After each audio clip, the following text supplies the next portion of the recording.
अभी तो तू जिंदा बच गया है, अब जिंदा भी नहीं बच पाएगा। गाली आगे गाली है। यहाँ से मुर्गा ले जा करके बना रहे हैं आपका कारखास, और ये लोग बैठे हुए दारू पी रहे हैं। क्या आपके पास प्रूफ है कि 2 लाख लिया? दारू का सप्लायर है बिहार में। माँ की कसम खाई, गंगा जल की कसम खाई कि मैं ऐसा नहीं करूंगा। अपराधी के साथ दवाई नहीं है, आय का कोई जरिया नहीं है, थार है, लग्जरी गाड़ी स्थानीय पुलिस मात्र वहाँ की मिली हुई है। मैं उच्च अधिकारी। अरे स्थानीय पुलिस क्या, क्यों लपेट रहे हैं? अरे जब एसपी कुछ नहीं, सीओ कुछ नहीं कर रहा है तो स्थानीय पुलिस का क्या मतलब हुआ? 11 बजे पौने 12 बजे जाओगे ही, कैसे पता था? गुंडों और अपराधियों के भय से एक परिवार गाजीपुर छोड़ चुका है।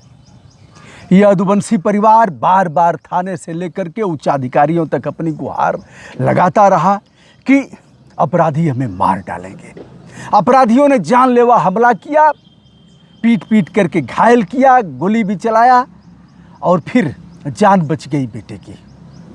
उन अपराधियों के कई कारनामे भी हैं, ऐसा बताना है अच्छे लाल यादव का। यह यदुवंशी परिवार अब गाजीपुर छोड़ करके दर दर भटक रहा है, लेकिन पुलिस प्रशासन अभी भी अपराधियों का कुछ बिगाड़ नहीं पा रहा है। थाने के चौखट पर जाकर के गुहार लगाया, एसएचओ ने थाने से भगाया, जबकि खून से लथपथ था लड़का और बुरी तरह से पिटाई की गई। उच्चाधिकारियों के यहाँ जाना हुआ, डीआईजी के यहाँ से जांच बैठी, क्या क्या हुआ हम आज इस विषय पर बात करते हैं। सारे अभिलेख हमारे पास हैं। यह अपराध जो दर्ज हुआ है उसकी कापी है और एक पूरी फाइल तैयार हो चुकी है। यह है अच्छे लाल यादव हमारे बगल में, उनकी धर्मपत्नी है और यह है उनका बेटा।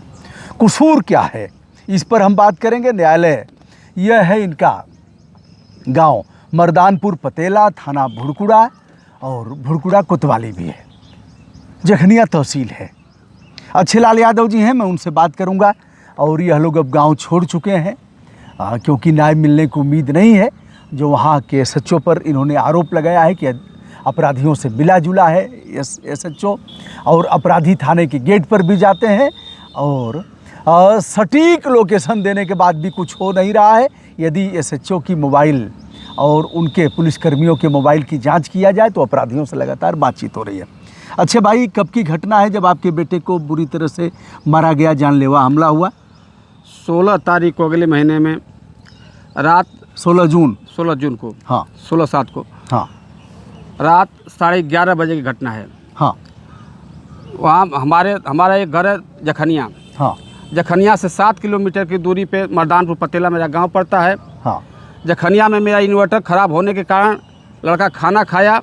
इसके बाद कहा कि पापा यहाँ इन्वर्टर ख़राब है, घर पे इन्वर्टर सही है, हम बाहर, आप लोग सोइए, मैं चला जा रहा हूँ घर सोने के लिए। वहाँ से जब जखनिया के लिए घर के लिए निकलता है, वो चौराहे पे, रामपुर बलभद्र के चौराहे पे, जहाँ से हमारे घर के मुड़ने की मात्र वही एक रास्ता है, हाँ, वहाँ पे लगभग 20 लोग थे और वह लोग पूरे मार्केट 11:30 बजे रात को, 11:30 बजे रात को। मैं इस बात को एसएचओ से कहा कि इसमें थोड़ा भी शंका हो तो आप जांच करा लीजिए। अच्छा, वहीं पीटा गया बुरी तरह से, वही लाठी डंडा और हाँ, वही लाठी डंडा से पीटा गया। और वह दिन से भी पूरे दिन से प्लान बना रहे थे कि यही रास्ता है, गया है जखनिया तो आएगा।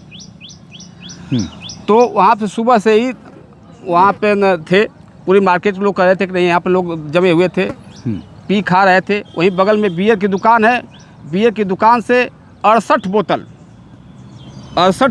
खरीदा गया। वो लड़के 68 बोतल जहाँ पिए थे उसकी भी खोखा वहाँ पे रखा हुआ था। अच्छा, और कबाड़े की दुकान पर जिस भी बेचा गया, मतलब जहाँ घटना हुई वहाँ 68 बाटल हाँ, बियर के वहीं थे। हाँ, सब कुछ अवगत कराते हुए मैं तुरंत, जब शाम को उसको चोट लगी तो काफ़ी बेहोशी हालत में था, काफ़ी खून बह रहा था। मैं तुरंत जखनिया सामुदायिक स्वास्थ्य केंद्र पे इसका इलाज कराया। वहीं से एसएचओ को फ़ोन किया कि ऐसी ऐसी घटना हो गई है। हाँ, फ़ोन रिसीव किया इन्होंने? हाँ, फ़ोन रिसीव किए। हाँ, मेरे पास रिकॉर्डिंग है उसकी। हाँ, फ़ोन रिसीव किए। इसके बाद वो नहीं आए, मैं 112 पे कॉल किया, 112 आई। डॉक्टर साहब ने कहा कि अच्छा, न एसएचओ आए ना उनका कोई आया? पुलिस कुछ भी नहीं, कोई नहीं आया। चलिए 112 आ गई। 112 आई। तो इसके बाद कही कि आप थाने पर अवगत कराते हुए तत्काल यहाँ से निकलिए।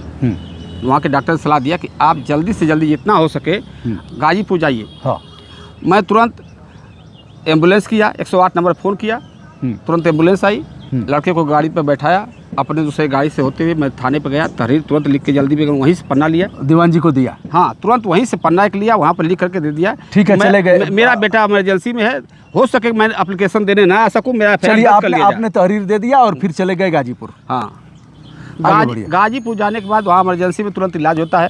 हम्म। और सुबह जब होता है ये होता है, वहाँ के डॉक्टर वो कहते हैं कि आप तो आया को लिख के देना पड़ेगा, कोई कानूनी कार्रवाई नहीं चाहिए, नहीं तो थाने पे जाइए, एफआईआर कराते हुए वहाँ से लीगल चैनल से आइए। मैं कहा कि तुरंत जाता हूँ। मैं वहाँ से 8 बजे निकल दिया।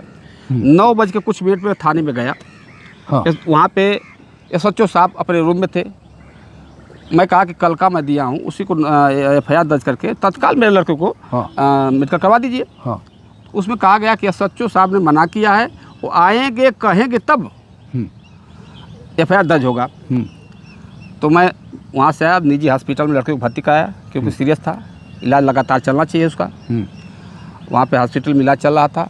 इसके बाद 10 बज के कुछ मिनट में गया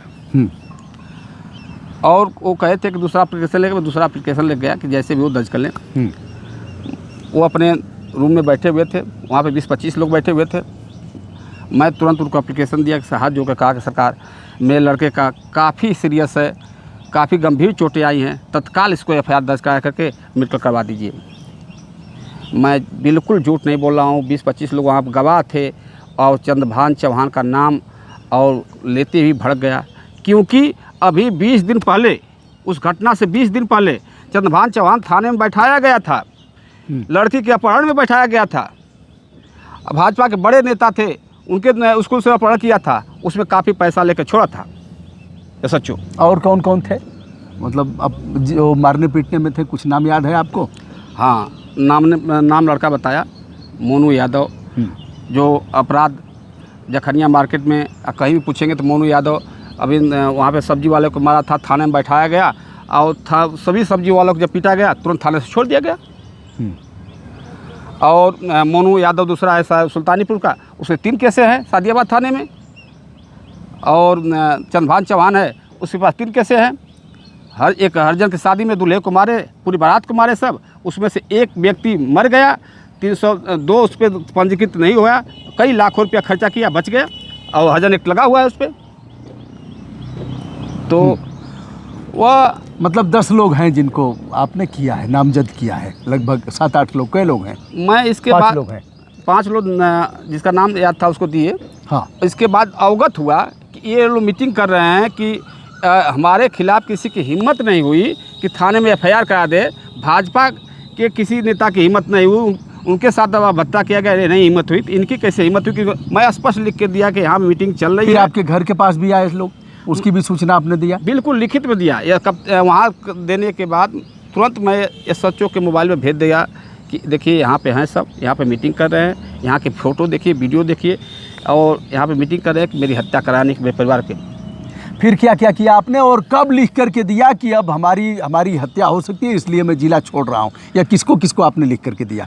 मैं कप्तान को लिख के दिया। पहली सूचना मैं एसएचओ को दिया। हाँ, कैसे दिया आपने? जाकर लिखित में दिया। हाँ, अपने मोबाइल से भी भेज दिया। अच्छा, ठीक। ये लोग चलिए, लिखित का तो रिकॉर्ड नहीं है, लेकिन मोबाइल का रिकॉर्ड है। भेजा, उनके नंबर पर आपने भेजा 94 54 40 34 45 पे। हाँ, 45 पे। हाँ, वीडियो भी क्या लिख के भेजा आपने? मैं कहा कि ये यहाँ मीटिंग कर रहे हैं, इस स्थान पे हैं, और ये वहाँ के लोग मुझे सूचित कर रहे हैं कि आपके परिवार की हत्या करेंगे सब। अच्छा। और वहाँ पे पिस्टल और उसके पास कट्टे हैं। कुछ नहीं किया इन्होंने? बिल्कुल नहीं किया। तो फिर आप यह कह करके एक जिला छोड़ दिए? नहीं, इसकी सूचना मैं एसपी को दिया। हाँ, और एसपी ने क्या किया? एसपी साहब ने सीओ साहब से अवगत कराया कि इसकी जांच करिए। हाँ, और सीओ ने क्या किया फिर? सीओ साहब अभी तक मालूम नहीं, ऑनलाइन रिपोर्ट भी नहीं दी है, न हमको कोई बुलाया गया। फिर आप गए डीआईजी के यहाँ? डीआईजी के यहाँ उससे पहले मैं गया था। अच्छा। क्योंकि मेरे साथ एसएचओ साहब ने अवगत किया था। अच्छा, आपने डीजीपी को भी मैसेज किया था और वहाँ बात किया था? हाँ, फ़ोन से बात किया था। इसके बाद एफआईआर दर्ज हुआ था उस दिन। एफआईआर सरकारी मोबाइल पर 94 54 40 जो है उनका मोबाइल। हाँ हाँ, उसमें उसके बाद अपराध दर्ज हुआ? उसके बाद हुआ, क्योंकि पहला अपराध एसएचओ का ये है कि मुझे गाली गुप्ता देते हुए थाने से भगाया गया। 20 लोग वहाँ परमार थे। इसके बाद मैं कप्तान साहब को, डीएम साहब को और डीजीपी साहब को कॉल किया सरकारी नंबर पे, तब जाकर के मेरा एफआईआर दर्ज हुआ। उसकी जांच चल रही थी। उसकी जब जांच चल रही थी तो हमारे यहाँ SHO साहब काफ़ी लोगों से दबाव बनवाए और हमारे घर पे आकर के। कौन है SHO? धीरेन्द्र प्रताप सिंह मेरे घर पे आए, मेरी उसकी भी वीडियो है, मेरे CCTV कैमरे में रिकॉर्ड है। जिस दिन के जांच बैठती है मैं बयान देता हूँ CO के यहाँ, उस दिन सुबह मेरे पास आते हैं। अच्छा। और कहते हैं कि SP सिटी के जाके बयान बदल देना। धमकी दे करके कह रहे हैं कि प्यार से कह रहे हैं? प्यार से कहने का मतलब मुझे यही रहना है, मुझे ही न्याय देना है। अच्छा। मैं धमकी समझिए या मेरी मजबूरी समझिए। तो आप फिर क्या किए, पलटा मार गए? बिल्कुल। क्यों? क्या किए? क्योंकि अपराधी मेरे अगल बगल और काफ़ी संगीन किस्म का अपराधी है। नहीं, SHO के धमकाने या फिर सिफारिश करने के बाद आप पलटा मार गए कि इनका कोई दोष नहीं है साहब, सब ठीक ठाक है? मैं स्पष्ट लिखा। हाँ, मैं स्पष्ट इस बयान में लिखा हूँ। हाँ, वहाँ पे जब बयान में दिया हाँ, चलिए आप बताइए हम उसको शामिल कर लेंगे। स्पष्ट मैं उस बयान में लिखा हूँ कि इस डेट को आए थे हमारे दरवाजे पे और अच्छे तरह से वातावरण में बात किए। देखिए मैं बयान पढ़ लेता हूँ। यह उन अपराधियों का ही मैसेज है। हाँ हाँ दोस्तों, इसे मैं पढ़ नहीं सकता, यह माँ बहन की गाली और जिस अभद्रता के साथ की गई है, और नहीं बच पाएगा। आगे की जो लाइनें हैं और उसके पहले माँ बहन का है, जिसे मैं न दिखा सकता हूँ न बता सकता हूँ। इसमें स्पष्ट लिखा हुआ है, मैं इसकी सूचना तुरंत दिया। मत पढ़िए उसको। अभी तो तू जिंदा बच गया है। हाँ, अभी तो तू जिंदा बच गया है, अब जिंदा भी नहीं बच पाएगा। गाली आगे गाली है। और तो इसकी सूचना मैं तत्काल 7 बजे आता है मैसेज, मैं 7:30 बजे उनको भेज देता हूँ। इसके लिखित में कहते हैं बाद में आके शिकायत कीजिएगा। मैं जानता था ये सोचो इधर उधर करेंगे। मैं 9 बजे जा करके लिखित में इनको दरखास्त देता हूँ कि इसका FIR दर्ज करिए। तो कहेगा ठीक है अभी दर्ज कर देता हूँ, लेकिन आज तक उसका FIR दर्ज नहीं किए और इस पर दूसरी कार्रवाई किए। और अश्लील शब्दों का प्रयोग किया गया, अपने मोबाइल से धमकी दिया, इनके मोबाइल पर, इनके बच्चे के मोबाइल पर धमकी आई, गुहार लगाते रहे, कोई नहीं सुना। और जब न्याय नहीं मिला, लगा कि हत्या हो जाएगी, तो ये लोग घर द्वार छोड़ दिए। SHO साहब ने जैसी जैसी कस्में खाई, इस वीडियो को देखेंगे तो कहेंगे कि मैं कितना गलत किया हूँ। जैसी जैसी अपनी माँ की कसम खाई, गंगा जल की कसम खाई कि मैं ऐसा नहीं करूँगा, अपराधी के साथ नहीं मिला हूँ, अब नहीं मिलूँगा। लेकिन इसके बाद वो लगातार मिले रहे, मुझे मतलब कि मुझे भ्रमित करके अपराधी मेरे घर तक आते थे। मैं इसकी सूचना दी, इसके बाद ये धमकी आई है। इनसे मिलने के बाद वहाँ का कारखास जो है। अच्छा ये बताओ, क्या मतलब 11:30 बजे क्यों तुम्हारा इंतजार करेंगे वो लोग? जी उस समय में घर पे जखनिया ठीक है, इन्वर्टर खराब था, गए तो उनको कैसे पता था कि आ रहे हो? 11:30 बजे 11:45 बजे जाओगे ही, कैसे पता था? मैं उसे लगातार 1 महीने से लगातार जिस न्योता तक मैं जाता था। हाँ ठीक बात है, लेकिन 11:30 बजे 11:45 बजे 12 बजे जाने का औचित्य क्या है रात को? और उनको पता था कि आएगा जरूर। जैसे कि मैं उस दिन तो मान लो इन्वर्टर खराब हो गया। नहीं, डेली में जाता था और डेली मेरे को वहाँ पे दिखते थे सब। वहीं पे मकान बना। क्या दिक्कत थी तुमसे? क्यों मारेंगे? मेरे वही रास्ते पे मकान क्यों मारेंगे? दिक्कत है मेरे को, जैसे वो चुनाव भी लड़ रहे हैं, चुनाव मिल रहे हैं, तो उसमें तो ठीक है, चुनाव लड़ रहे हो तो उनको इतनी दिक्कत क्या होगी कि वो मारेंगे और जानलेवा हमला करेंगे? खा लेते थे तो बोलते थे कि चुनाव तुम बैठ जाओ और नेता भैया को लड़ने दो। अच्छा, मतलब वो निर्विरोध चाह रहे हैं कि हमारे खिलाफ कोई लड़े ना, दहशत हम बना दें। अच्छा भाई, यही बात है ना। इसके बाद जब आप घर छोड़े, उसके बाद किसी अधिकारी का कोई फोन ऑन आया? नहीं, मैं अभी कई तारीख को घर छोड़े, आप कब मैसेज किए थे? मैं उनको 30 तारीख को SHO से बता करके कि आपकी मिली भगत है, देखिए मेरे घर के बगल में अपराधी हैं, असलहे लेकर आए, इसकी क्यों नहीं जांच करा लेते हैं? तो क्या कोई पकड़ा गया इसमें से? 2 लोग पकड़े गए थे। हाँ, मैं सूचित किया कि वह यहाँ पे हैं। हाँ, तो मेरी अपनी मजबूरी में वहाँ पे गए तो कहे कि नहीं है। मैं कहा कि नहीं, यहाँ से मुर्गा ले जा करके बना रहे हैं आपका कारखास, और ये लोग बैठे हुए दारू पी रहे हैं। मैं सूचित किया, मैं बताया कि कारखास के साथ दारू पी रहे हैं लोग, बियर पी रहे हैं, वहाँ पे बैठे हुए, आपके पुलिस बैठी हुई है, आप कह रहे कि नहीं मैं चलूँ। मैं इस बात को CO साहब को भी बताया, तब जा कर के सुबह 2 लोगों को दिखाया, उसी में से जो दारू पी रहे थे, वहाँ पे मुर्गा बन रहा था रामपुर। उनकी चालान किया? क्या किया? उनकी चालान करने के लिए जब वो पकड़े गए तो वहीं पे कौन पकड़े गए? दोनों मोनू यादव पकड़े गए। हाँ। तो पहले सेट कर लिए थे सब लोग, क्या करना है 307 को हटाया गया और उन लोगों से 2 लाख रुपया लिया गया। नहीं, 2 लाख की गारंटी आप कैसे ले गारंटी सकते हैं? इसलिए दे रहा हूँ, ऐसा ही सब कहते हैं कि साहब 20,000 लेकर के, एक 50,000 लेकर के, 10,000 लेकर के। क्या आपके पास प्रूफ है कि 2 लाख लिया? अगर मेरे पास ये प्रूफ है कि मुर्गा बन रहा है, वहाँ पुलिस खा रही है, इसके बाद पकड़ा जा रहा है, मेरे लोग हैं तो बता रहे हैं ना। ठीक बात है, दूसरे दिन सुबह में यह जांच का विषय है जो कह रहे बिल्कुल हैं, जांच का विषय है। मैं इसको अपने एप्लीकेशन में लिखा हूँ कि इसको मैं साबित तो नहीं कर सकता हूँ, लेकिन उच्च अधिकारियों से गुहार लगाना चाहूँगा, मात्र भूकड़ा को कोतवाली धीरेन्द्र प्रताप सिंह जब से आए हैं उसकी जांच करा ली जाए और इससे इसका पूरा प्रदेश में सुधार आएगा, कितना भ्रष्टाचार है और कितना पैसा लिए हैं। बिगर पैसे का धीरेन्द्र प्रताप सिंह एक काम नहीं करते हैं। कब, किस तारीख से आप गाजीपुर छोड़ दिए हैं? 30 तारीख से एप्लीकेशन दिया। 30 जून से? हाँ, 30 जून से छोड़ चुके हैं घर, अपने बीबी बच्चों के साथ गांव पर रहेंगे, अपने घर पर रहेंगे, गाजीपुर में रहेंगे। तो इनकी हत्या अपराधियों द्वारा की जाएगी और पुलिस की मिली भगत है, पुलिस उनसे खेल करती है, अपराधियों को संरक्षण देती है और अपराधी कभी भी हत्या कर देंगे। लेकिन अच्छे भाई, यह सिद्ध कैसे होगा कि 10 लाख 2 लाख, और यह कैसे सिद्ध होगा? आप कह तो सकते हैं, चलिए उतना बियर का तो सिद्ध हो गया, आपने फोटो वोटो लिया होगा, कुछ ऐसे होगा बियर का, इतना बियर पिए, यह कैसे सिद्ध होगा? यह जांच से ही सिद्ध हो सकता है। जैसे मुझे थाने से भगाया गया, मैं उसमें लिख के दिया हूँ कि यहाँ पे ये लोग थे, सीसीटीवी कैमरा में उपलब्ध है, क्या उनका बयान लिया गया? और इतना पैसा कहाँ से आएगा कि 10 लाख 2 लाख रुपया देगा? वह थार से चलता है, ठिका से चलता है और दारू का सप्लायर है बिहार में। मैं इसको आरोप लगा रहा हूँ, इसकी जांच तो कर ली जाए। अच्छे भाई का यह कहना है कि जो आरोपी हैं वह दारू के सप्लायर हैं, यूपी से बिहार में दारू भेजते हैं, उनके पास थार भी है और लग्जरी गाड़ियाँ भी हैं। पुलिस इसमें यहाँ भी उत्कोच लेती है, वहाँ भी रिश्वत लेती है, इसलिए पुलिस का संरक्षण है और अब हमारा जान बचेगा नहीं, हत्या कर देंगे। इस समय जो धीरेन्द्र प्रताप सिंह वाया सच्चो हैं, बस उनकी मात्र काल की जाँच करा दी जाए और इसके सुधार पूरा थाने में आ जाएगा, पूरे जिले के थाने में आ जाएगा, क्योंकि भ्रष्टाचार व्याप्त है। मैं ही नहीं कर रहा हूँ, पेपर में देख लीजिएगा, वहाँ के भाजपा के जितने पदाधिकारी हैं उन्होंने कहा है कि गुंडों का अड्डा बना हुआ है इस घटना के बाद। तो क्या कर रहे हैं लोग? गुंडों क्या रहे हैं? भाजपाई कह रहे हैं कि गुंडों का धरना प्रदर्शन भाजपाइयों ने दिया और कहा कि गुंडों का अड्डा बना हुआ है भूकड़ा थाना। उस एसएचओ के खिलाफ भारतीय जनता पार्टी के कार्यकर्ताओं ने धरना प्रदर्शन किया और यह कहा कि गुंडों का अड्डा बना हुआ है थाना। उसके बाद भी एसएचओ बना हुआ है, तहरीर देने के बाद अपराध दर्ज नहीं हुआ। जब डीजीपी और अन्य अधिकारियों को फ़ोन किया जाता है, वो अब व्हाट्सएप पर मंगाते हैं, तब अपराध दर्ज होता है। गुंडे पुलिस की सह से ऐसा कर रहे हैं कि यह यदुवंशी परिवार गाजीपुर को छोड़ करके दर दर की ठोकर खा रहा है, जान की भीख मांग रहा है, लेकिन कोई सुनने वाला तैयार नहीं।